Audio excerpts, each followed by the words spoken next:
Buen día, mi nombre es Diego MacGregor.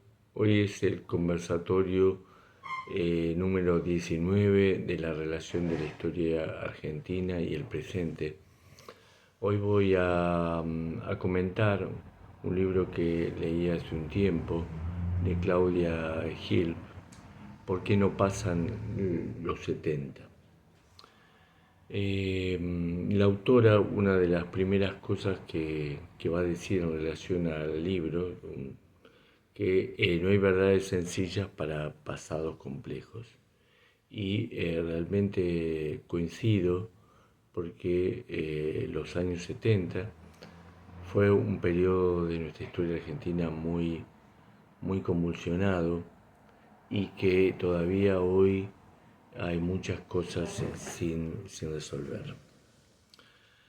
Voy a decir que tomé este libro para retomar sus preguntas y hacer mis propias preguntas, como venía diciendo y lo dice la autora sobre la complejidad de tratar por qué no pasan los años 70.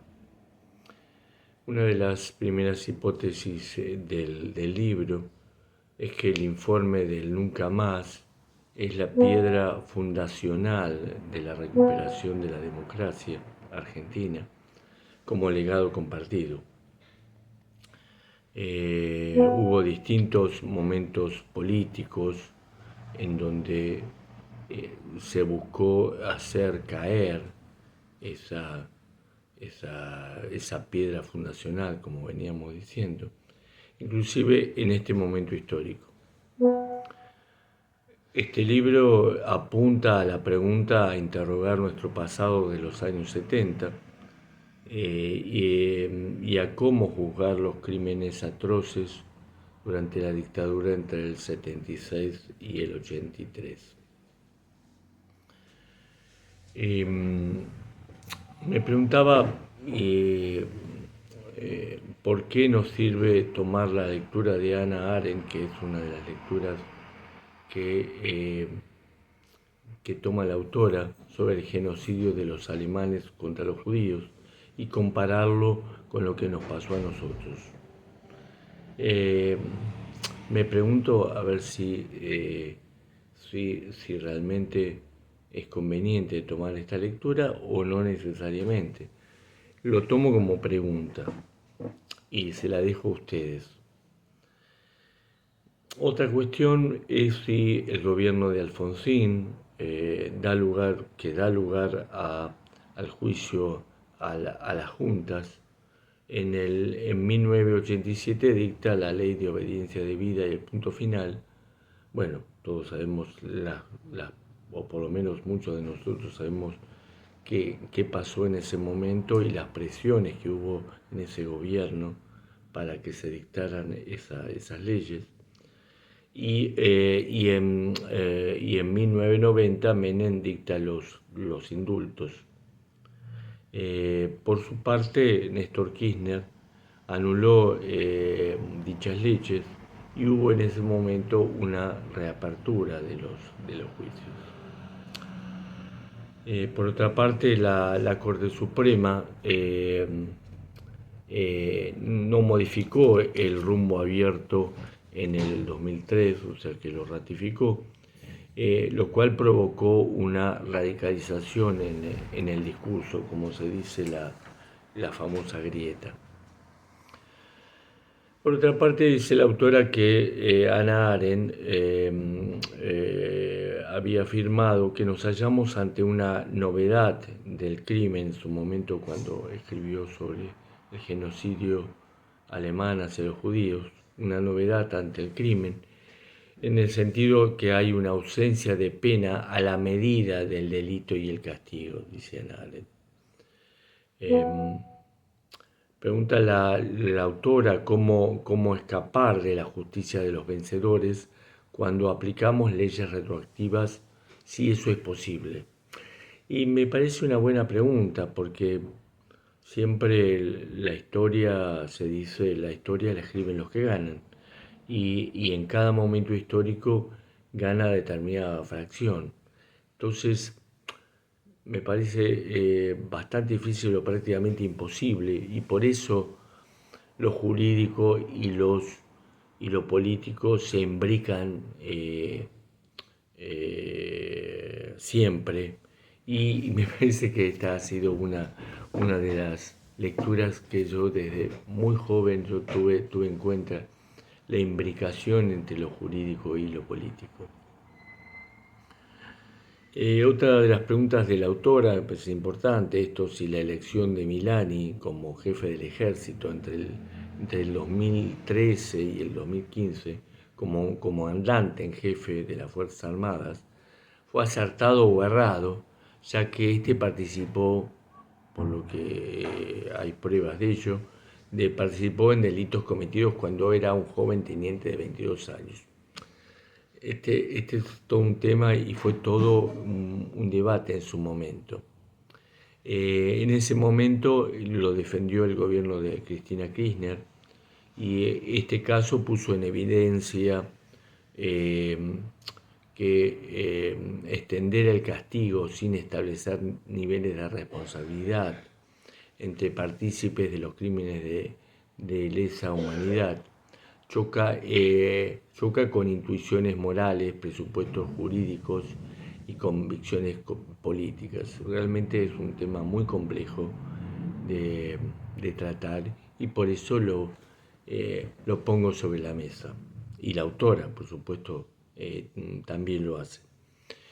En su momento también hubo un debate dentro y fuera del gobierno sobre ello, y sobre todo también cuando hubo la recuperación de la identidad de Ignacio Guido Montoya Carlotto, nieto de Estela Carlotto, que produjo también una grieta evidente en el discurso político entre culpables e inocentes de apropiación de niños.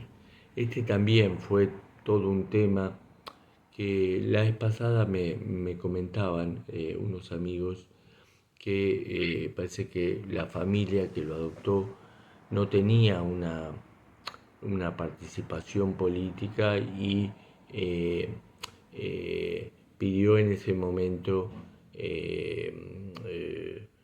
digamos, una posibilidad de adopción, pero aparentemente no tenía conocimiento de lo que pasaba.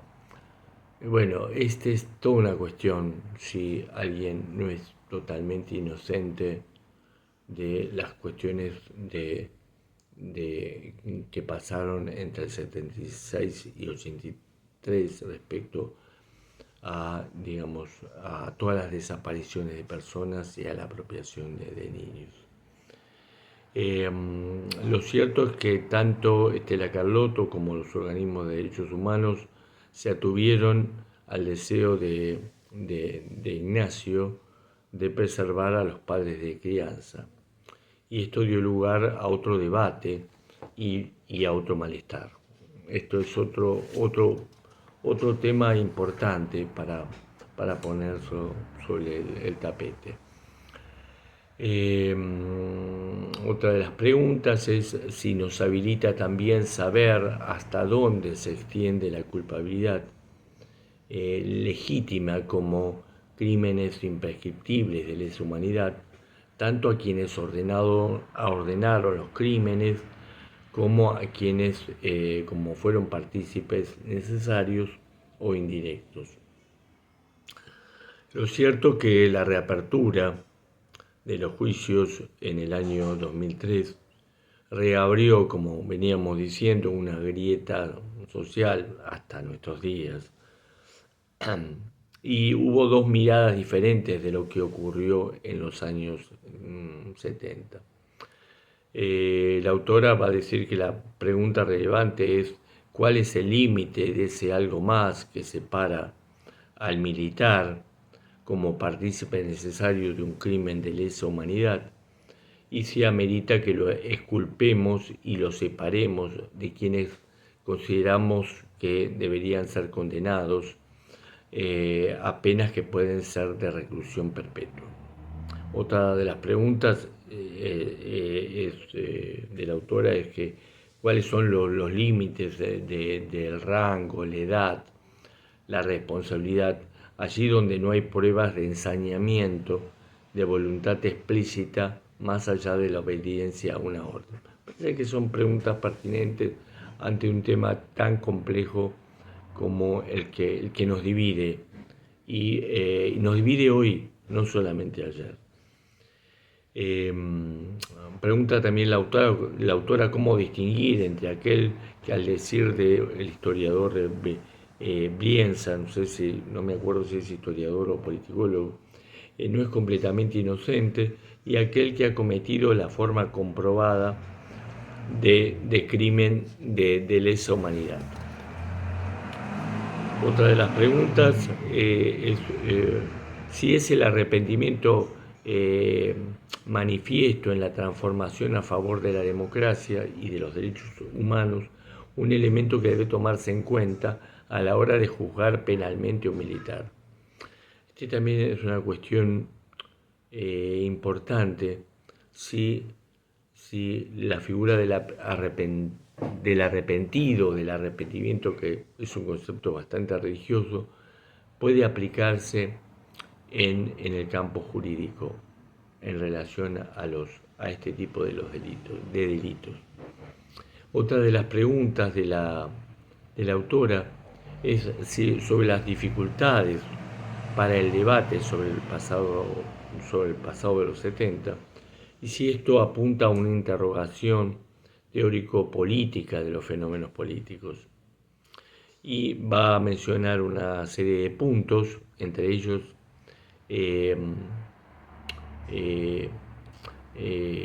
dice que, en cuanto a primer punto, aconseja no operar sobre los fenómenos políticos como simples casos que han de entrar con mayor o menor forcejeo, dice, en categoría de la teoría que les aplicamos. O sea, como que no haya forzamientos de esos casos particulares, y que, se reflexione sobre, como veníamos diciendo, sobre la complejidad de esos casos. Como segundo punto va a decir la autora que dice que rehusaremos tomar el hecho político como algo que se explica en sí mismo, sin exigir reflexión para interrogar, por supuesto, interrogar el modo en que cada hecho se imbrica con un mundo de significaciones al que a su vez contribuye a dar sentido. Bueno, son todos consejos que va ubicando la autora. Un tercer punto que va a mencionar es si es necesario interrogarse el modo en que se ha dificultado el debate y reflexionar sobre la degradación de los términos, ya que desde el año 2016 todo fue más difícil, recuerda la autora. Dice, son temas que no cierran nunca, por eso hablamos de delitos de lesa humanidad, por lo menos en la vida de la generación de las víctimas y victimarios de esta tragedia que tanto nos toca. Y tiene una responsabilidad todos tenemos de alguna manera una responsabilidad por no haber sabido cerrarlo mejor, y hemos llegado a la generación siguiente con esta dificultad de lidiar con ese pasado. Esto es medio indefectible, que una determinada generación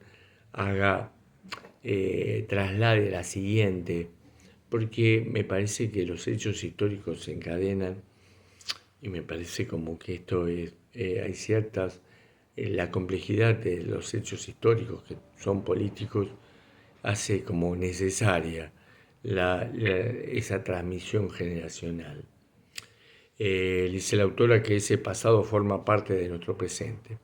Nos recuerda el trabajo de Besetti y Gargarella, en donde dan cuenta del acuerdo fundante del nunca más, tan importante, para comprender qué sucedió, cómo sucedió y por qué pudo suceder este genocidio, este terrorismo de Estado acá en nuestro país. Y sí es cierto que ese espacio para interrogar el pasado se volvió más difícil porque en los últimos tiempos asistimos a una radicalización de posturas que pueblan eh, este recuerdo, dice la autora, que digamos que llegó a que en mayo del 2017 la Corte Suprema, ante un nuevo gobierno, el gobierno de Macri, aplicó el 2 por 1 en el caso Acuña, Muiña, perdón, donde debía computarse 2 años de pena a cada año, y su efecto se llevó adelante en las calles con una gran movilización popular, por lo cual se revirtió el fallo. Fijémonos qué pasaba en ese momento y cómo por la vía de la movilización popular se dio lugar a un cambio de un fallo de la Corte Suprema. Recuerda la autora que también en ese mes de mayo, según la ley votada por la provincia de Buenos Aires, todos los documentos oficiales deberían mencionar la cifra de desaparecidos como 30.000 y referirse respecto de la última dictadura como dictadura cívico-militar. Me parece todo importante esto de recordar esto, porque el tema de los 30.000 desaparecidos que fue tan cuestionado por la derecha y que es un valor simbólico porque en realidad todos los estudios que se fueron haciendo hay que ver la dificultad que se tuvo para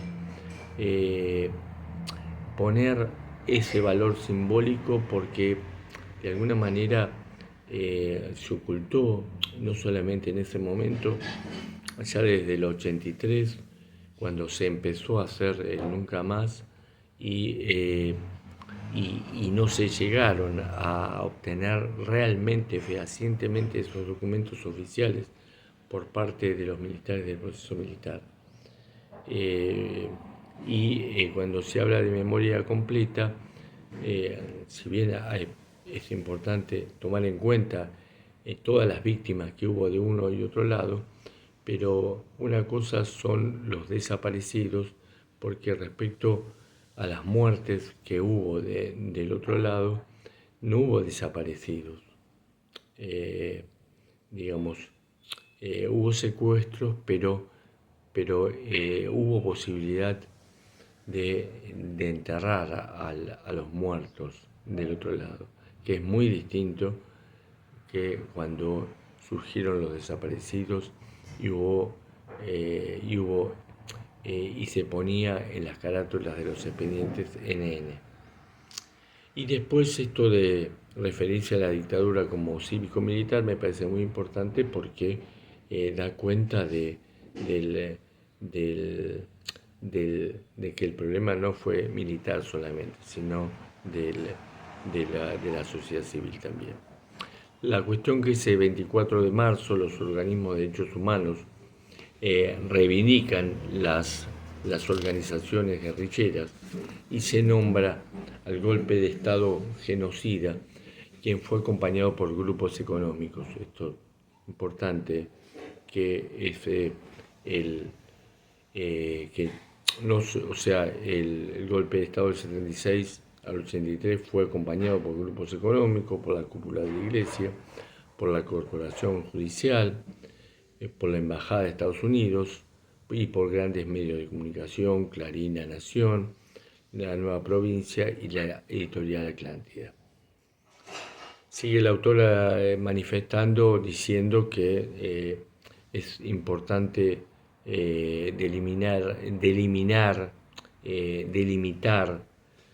delimitar el campo enemigo y el campo propio, y se añade que el gobierno actual, después de 41 años del golpe, este libro se hizo hace bastantes años, entiendo que ya 9 años más o menos se hizo este libro. Después de 41 años del golpe, han reinstalado un plan económico de exclusión. Desde ese gobierno, un grupo de historiadores, me parece que se está refiriendo al gobierno de Macri, desde ese gobierno, un grupo de historiadores daba su versión del tiempo del proceso militar, cuestionando la cifra de desaparecidos, negando que hubo un plan sistemático represivo, banalizando el terrorismo de Estado. O sea que esto no viene de este último gobierno de Milei, sino ya del gobierno de Macri.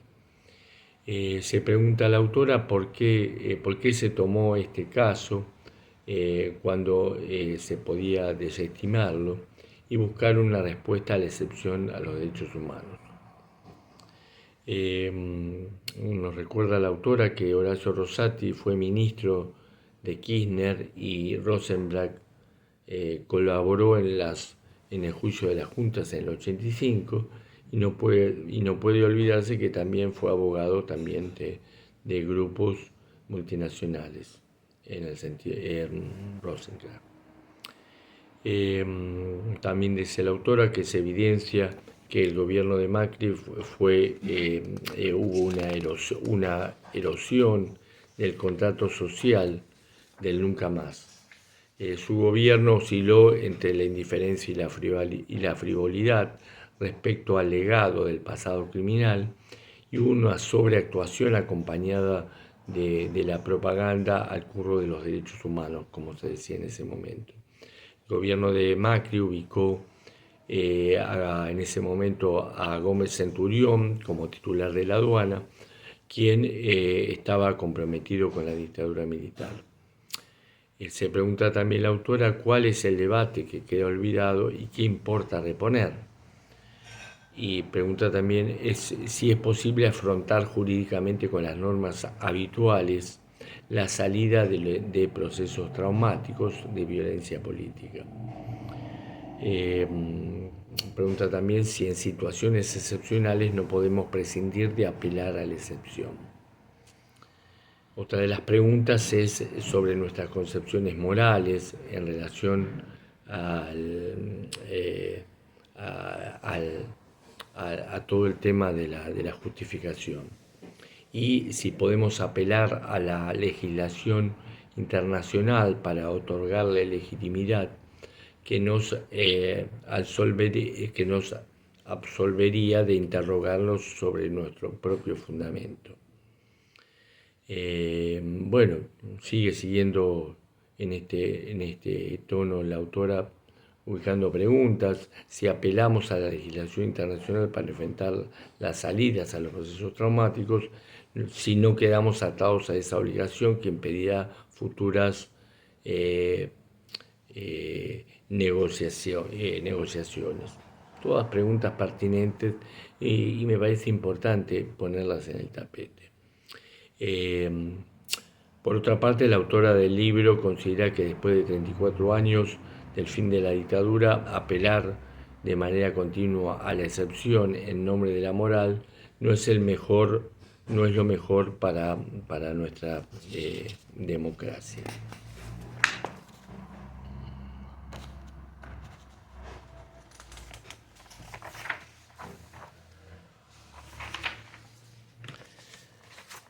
Lo cierto que dice la autora que no hay una salida perfecta para regímenes del terror y que los modos que lidiamos con nuestro pasado con vistas al futuro van dando una forma al contrato de refundación y no de repetición.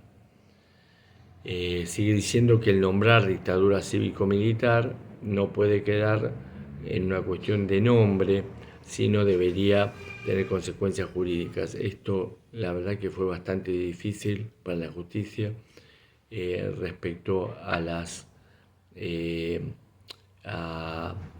cómo la sociedad civil, como el gran empresariado tuvo participación en el genocidio del 76 al 83.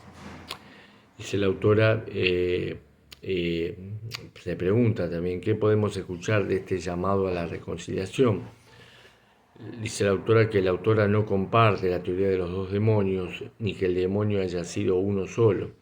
No es lo mismo el terrorismo desde el Estado que en el ámbito civil, máxime si tomamos la máxima de Perón, que la violencia de arriba engendra la violencia de abajo. Sigue con sus preguntas, la autora parece pertinente, si la instalación de los campos de concentración, sistematización, la tortura, la desaparición de personas, si muchas de ellas arrojadas al mar, desde aviones, apropiación de niños nacidos en cautiverio, no guarda argumentación proporcionable a la violencia de las guerrillas. Eso es lo que pregunta. Si no existió por parte de las Fuerzas Armadas ninguna iniciativa por reconstituir el destino de los secuestrados, para la aparición de cuerpos, ni para la restitución de niños. Y hablarían acaso si tuvieran la certeza de ello, si no complicaría o incluso favorecería su situación procesal. Sigue diciendo la autora, si este libro sobre los 70 es un libro sobre padres e hijos, ¿cómo se transmitió ese pasado reciente? Y cómo sigue impactando después de 30 años del juicio a las juntas a quienes participaron de los crímenes de la dictadura, cuestión que es un continuo como centro de agenda de los derechos humanos y el debate del pasado reciente. La cuestión que la reapertura de los juicios, la ampliación de la culpabilidad criminal y la caída del indulto y la obediencia debida en el año 2005 produjo una nueva fundación y un nuevo relato de la justicia y el acto simbólico, por supuesto, de bajar los cuadros de Videla y Viñones del Colegio Militar por parte de Néstor Kirchner, también produjo todo un crujido respecto de la grieta social. No debemos olvidarnos que las víctimas que se cobraron del otro lado del mostrador también fueron traumáticas y dejaron secuelas personales y sociales. Eso me parece importante también destacar. Por otra parte, entiende la autora que existe un problema complejo en esta cuestión de zonas grises y un entrecruzamiento de voces y miradas que no reciben una respuesta sencilla. Se pregunta también qué conductas adaptativas y silencios se dieron en nuestro tejido social entre el 76 y el 83, que supuso cierta aceptación del régimen criminal, entre ellos la familia judicial y otros sectores civiles. Sigue también las preguntas de la autora de si debemos utilizar la banalización del mal para empujar la omisión de la complejidad criminal y si los que se quedaron en dictadura en la justicia debieron renunciar o no. ¿Qué era resistir dentro de la corporación judicial? Se pregunta la autora. Y si no pueden escapar de las zonas grises los que se adaptaron al estatuto del proceso. Y sigue preguntando, ¿quién de nosotros habría escapado del todo a la adaptación en ese momento del proceso militar? No es lo mismo haber torturado que haber cerrado cobardemente los ojos.